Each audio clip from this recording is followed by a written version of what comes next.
APX6000XE 800 megahertz portable radio. What it does is provide direct voice contact between personnel, dispatch, other agencies, and hospital staff.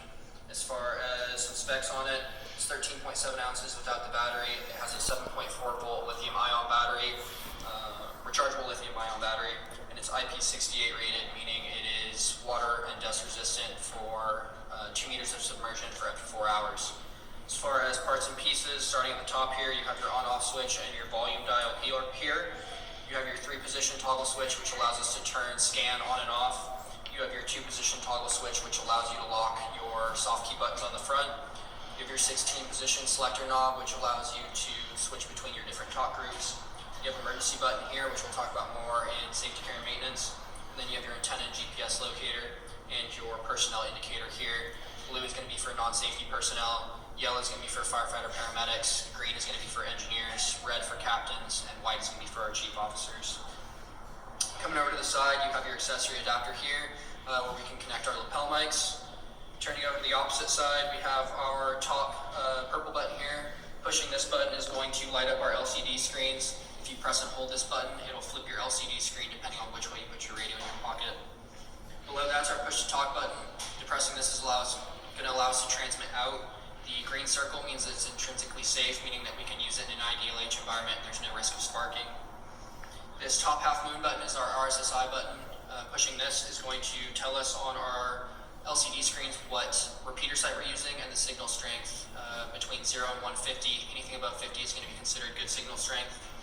Pressing and holding this button is going to scan for the strongest repeater site and switch us onto that site. Below that, our second half moon button is our nuisance delete button. This allows you to silence any talk groups. For example, if you have citywide that's going off or county call going off talking about trying to get a hold of a lost dog or something, and it's interrupting dispatch or communications between other personnel, we can hit that button. It's going to silence that channel for 60 seconds. If you accidentally silence the wrong channel, to reset that, you can just turn your radio off and back on. The backside here, you have your microphone, your speaker, and then your Bluetooth indicator. And then on the front side, you have your main LCD screen. You also have a speaker and microphone on this side. You have your soft key buttons, which are going to change based on our menu we're in. You have your home button, your directional keys. This button is unprogrammed. And then you have your numeric keypad here. And your battery down here that releases with your 2 push buttons on either side. On the inside of the radio here, we have our radio indicator, our water damage sticker, and then our sticker that just indicates this is for RA-137. As far as how it works, this is an 800 megahertz trunked radio system. So what that means is when you depress the push to talk button, it's going to send encoded signal to the trunking system.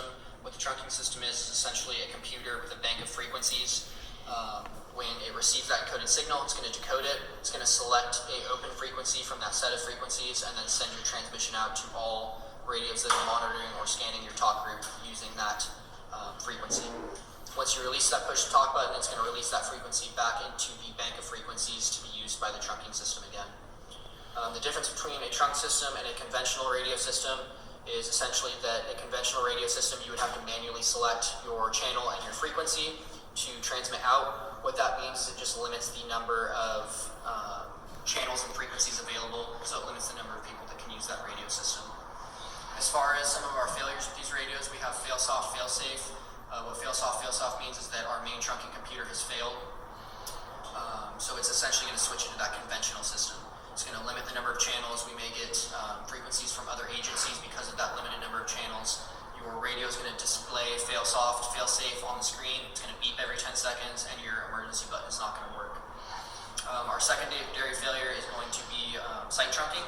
That means that our repeater site is not communicating with the main trunking system, so that's going to limit us geographically. Only radios that are on your same repeater site are going to get your emergency button. They're only going to get your transmissions, and dispatch is not going to receive your EMR button either. And then same thing, it's going to display site trunking across your LCD screen here. As far as some safety issues, we've kind of touched on the emergency button.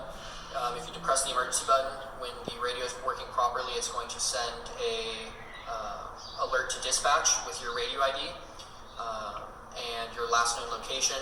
They're going to hail you on the radio and ask for a status update. If you reply with anything other than accidental activation, you're going to get a code 3 response from a battalion chief, Escondido PD, and then any apparatus in the area to your last known location.